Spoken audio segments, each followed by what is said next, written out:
नमस्कार। आचरण के साथ मैं हूं TN मनीष। जिला प्रशासन का मुखिया यदि नवाचार को प्रमोट करे तो बहुत से कीर्तिमान सामने आ सकते हैं। हम इस समय ग्वालियर ज़िले की प्रथम महिला IAS और DM श्रीमती रुचिका सिंह चौहान जी के साथ हैं। सबसे बड़ी बात है कि शक्ति दीदी का प्रयोग आपने शुरू किया, जो सरकार के स्तर पर भी अब हो सकता है कि मध्य प्रदेश में अडॉप्ट किया जाए, क्योंकि इससे महिलाओं के स्वावलंबन की दिशा में ये एक माइलस्टोन के तौर पर आगे आ रहा है। हम चर्चा करेंगे। अमन, किस तरह देखते हैं आप, ये कैसे दिमाग में आया कि मुझे शक्ति दीदी को लाना चाहिए? देखिए, मध्य प्रदेश शासन और स्पेसिफिकली माननीय मुख्यमंत्री जी ने इस वर्ष के लिए जो 4 एजेंडाज अपने प्राइमरी रखे थे, उसमें किसान, युवा, गरीब और महिला एजेंडा है। ग्वालियर क्षेत्र जब हम यहाँ ज्वाइन किए तो देखा कि पब्लिक प्लेसेस में महिलाओं की सहभागिता कुछ कम दिखती थी। और ये मैंने किसी किताब में या किसी न्यूज़ आर्टिकल में ही पढ़ा था कि पुणे और दिल्ली में कई सारे ऐसे पंप्स हैं जहाँ पर महिलाएं बहुत अच्छा काम कर रही हैं। इनफैक्ट एक जगह तो 24 आवर रन भी ऑल महिला पंप है। और मुझे ऐसा लगा कि इसमें इस दिशा में या कोशिश, it's like a pink pump. तो मुझे लगा कि इस दिशा में एक प्रयास हम लोग करके देखते हैं। तो सर्वप्रथम हमने जो हमारे डीलर्स हैं और पेट्रोल की जो कंपनीज होती हैं उनसे चर्चा करी, मीटिंग करी।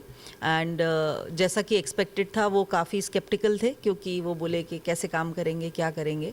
तो इसका एक होलिस्टिक मॉडल हम लोगों ने बनाया। तो हमारी जहाँ भी शक्ति दीदियाँ हमने सिलेक्ट करी, ये सब ऐसी महिलाएँ हैं जो किसी न किसी पारिवारिक कारण की वजह से या तो वो परित्यक्ता हैं, या कुछ घर में बहुत परेशानी है, या अब सिंगल मदर हैं। इस प्रकार से जिनको कोई स्थायी इनकम का कोई सोर्स नहीं था, तो इनको आइडेंटिफाई किया हमारे महिला बाल विकास डिपार्टमेंट की माध्यम से। और इनको पंप पर हम लोगों ने पहले फ्यूल डिलीवरी पंप के ऑपरेटर की एक 2 से 3 डेज़ की ट्रेनिंग करवाई। तो ट्रेनिंग के बाद वो इमीडिएटली उन्होंने काम को पिकअप कर लिया और बहुत कॉन्फिडेंस के साथ में इसको करने लगे। ये प्रोजेक्ट हमने जनवरी में शुरू किया था और बहुत बताते हुए हर्ष हो रहा है, हमने स्टार्ट किया था 5 पंप्स और 5 दीदीज़ के साथ में, और आज लगभग 35 पंप्स पे मोर देन 55 शक्ति दीदी अब काम कर रहे हैं। हाँ जी, बिल्कुल बिल्कुल। इसको हम लोग आगे हर माह इसमें एडिशन होता है, हमको जैसे दीदियों की तरफ से रिक्वेस्ट आती रहती है। देखिए, प्रायोरिटी बहुत ही रिस्ट्रिक्ट करने वाला विषय, लेकिन सबसे पहली प्रायोरिटी डेफिनेटली जो पूरे समय हमारे माइंड में रहती है वो ये है, जो मध्य प्रदेश शासन की जो प्रायोरिटीज़ होती हैं वो जिला प्रशासन की प्रायोरिटीज़ होती हैं। और वो टाइम टू टाइम हमारे जो भी अभियान या स्कीम्स आती हैं वो वास्तव लोगों तक उनका लाभ पहुंच सके, चाहे वो किसी भी प्रकार का सैचुरेशन हो या हमारे जनमन का कैंपेन हो जो कि हमारे PVTG सहरियाओं के लिए डेडिकेटेड है, या फिर एक बार यदि हम देखें कि एक बार मेहनत करके सभी लोगों को बैंकिंग से जोड़ने का प्रयास हो। तो जिस भी प्रकार से गवर्नमेंट की जो पॉलिसीज़ और सर्कुलर्स आते हैं उनको ट्रू स्पिरिट में एग्जीक्यूट करा पाना, ये हमारी पूरी टीम के माध्यम से ये फर्स्ट प्रायोरिटी हमेशा ही रहती है। सेकेंडली, एजुकेशन और विमेन एंड चाइल्ड डेवलपमेंट के केस में हम लोगों ने अभी थोड़ा सा प्रयास किया है। तो जनप्रतिनिधियों को ऑन बोर्ड लिया था, मैंने सरपंचों के साथ में सीधा संवाद किया और सभी सरपंच महोदयों ने अपने अपने गांव के जो मैलनरिश बच्चे थे उन लोगों को गोद लिया, और बहुत ही उत्साहवर्धन करने वाले रिजल्ट्स आए। उन लोगों ने उनको सिर्फ खाद्यान्न से मदद नहीं करी, कई सरपंचों ने अपने घर से literally every day they would send out milk उस परिवार के लिए, तो बच्चे के लिए दूध पहुंचता था। और उसके बाद में भी बच्चों का वेट मार्जिनल इम्प्रूवमेंट हुआ है। इनमें से कुछ सरपंचों को हमने 15 अगस्त पे सम्मानित भी किया। तो ये डेफिनेटली एक इनिशिएटिव मैं चाहूँगी कि हमारे यहाँ बच्चे हेल्दी रहें, और किसी ना किसी तरह से हम पेरेंट्स को पुश कर सकें कि आप बच्चों को स्कूलिंग सिस्टम तक ले जाएं। मतलब जो लोअर तबका है वो ईजी रास्ता होता है मजदूरी को चुनना, लेकिन पढ़ाई में मेहनत लगती है, डिसिप्लिन लगता है, लेकिन वो आपके बच्चे के भविष्य के लिए बहुत अच्छा है। तो उसका वातावरण बना पाना कि माता पिता बच्चों को स्कूल जाने के लिए प्रेरित करें, उन्हें उनके रेगुलर रहने में प्रेरित रहें, ये एक डेफिनेटली मेरी प्रायोरिटी है। इसके अलावा टूरिज़्म जैसे आपने कहा वो डेफिनेटली हमारी है, क्योंकि वो हमारी डिस्ट्रिक्ट का यूएसपी है, हमारा वो यूएसपी से यूनिक सेलिंग पॉइंट है, और इससे लोग आते भी हैं। ग्वालियर की पहचान ही उसकी अपने किले से और अपनी हेरिटेज से है, तो वो भी हमारी प्रायोरिटी है। तो इस प्रकार से और हमारे यहाँ IITM भी है, जिसमें जी पूरी तरह हम से इसमें पूरे देश के स्टूडेंट्स आते हैं और यहाँ से विभिन्न ट्रैवल एंड टूरिज्म इंडस्ट्रीज़ में जाते हैं। उनमें से कुछ अच्छे बच्चे ग्वालियर में भी रुके और यहाँ पर कंट्रीब्यूट करें। बिल्कुल।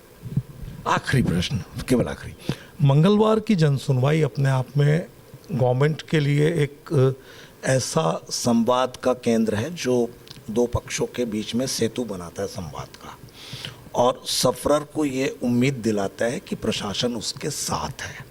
किस तरह की एनालिसिस आपने की है? क्या परसेंटाइल अगर मैं बात करूं कि निराकृत प्रकरणों का, किस तरह आप देखते हैं? क्या सेटिस्फाइड हैं या फिर प्रशासन में कसावट की आपको ज़रूरत महसूस होती है?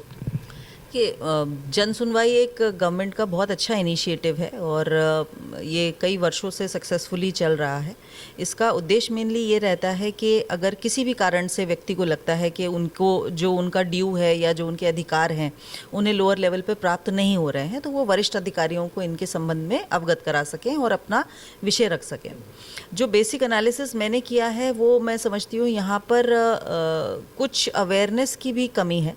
जैसे देखा जाता है कि अगर कोई व्यक्ति जिसको लगता है कि ये खेत मेरा है, इस पे मेरे पड़ोसी का थोड़ा सा इंक्रोचमेंट है, तो ये बड़ी सिंपल सी चीज़ है कि आपको तहसील में इसके लिए केस लगाना होता है।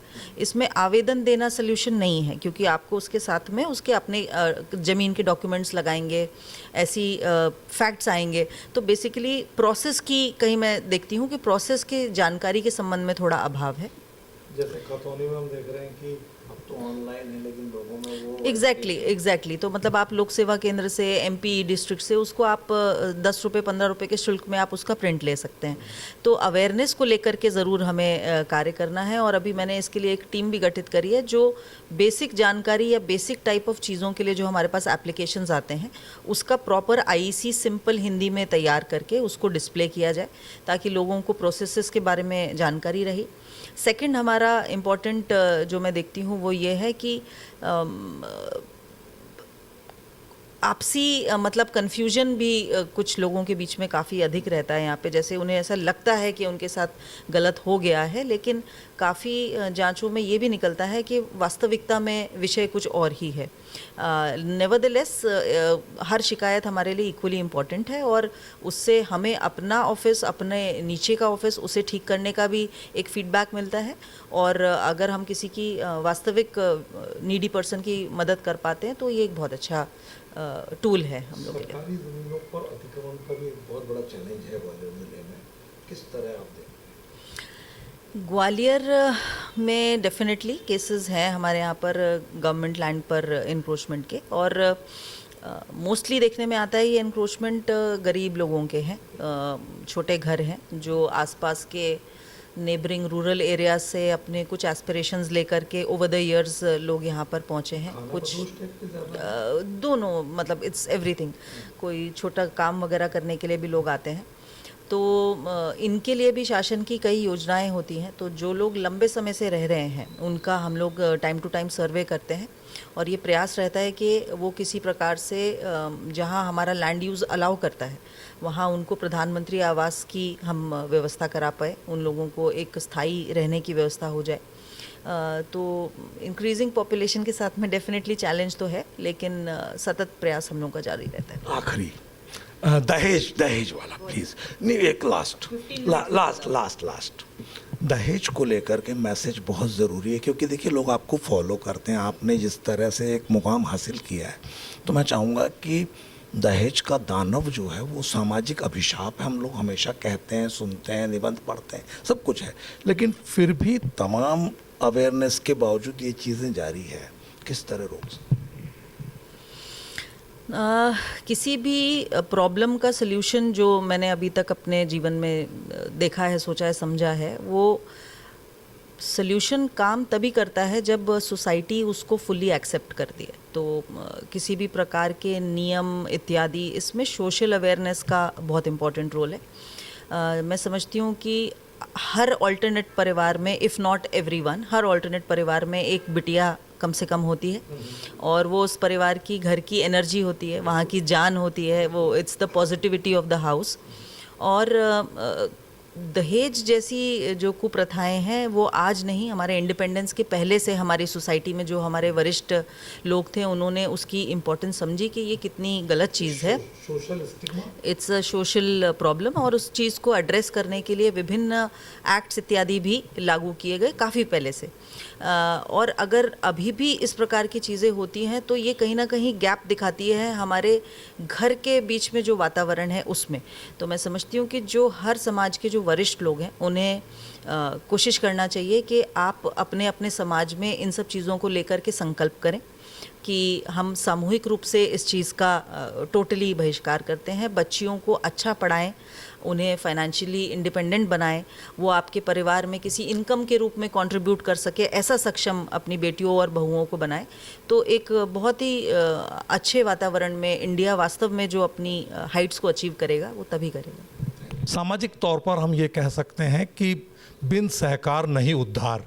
तो ऐसे में यदि प्रशासन के साथ जनता और जनता के साथ प्रशासन का तालमेल बेहतर तरीके से एक संवाद का सेतु बनाएगा तो ग्वालियर ज़िले को हम उसकी जो नैसर्गिक प्रतिभा और समृद्धि है उसके साथ विश्व पटल पर एक नई पहचान अवश्य दिला पाएंगे। कैमरा पर्सन विक्की सिंह के साथ TN मनीष, आचरण न्यूज़, ग्वालियर। देश दुनिया की सभी खबरें देखने के लिए जुड़े रहिए आचरण न्यूज से। आचरण न्यूज, हर कदम आपके साथ।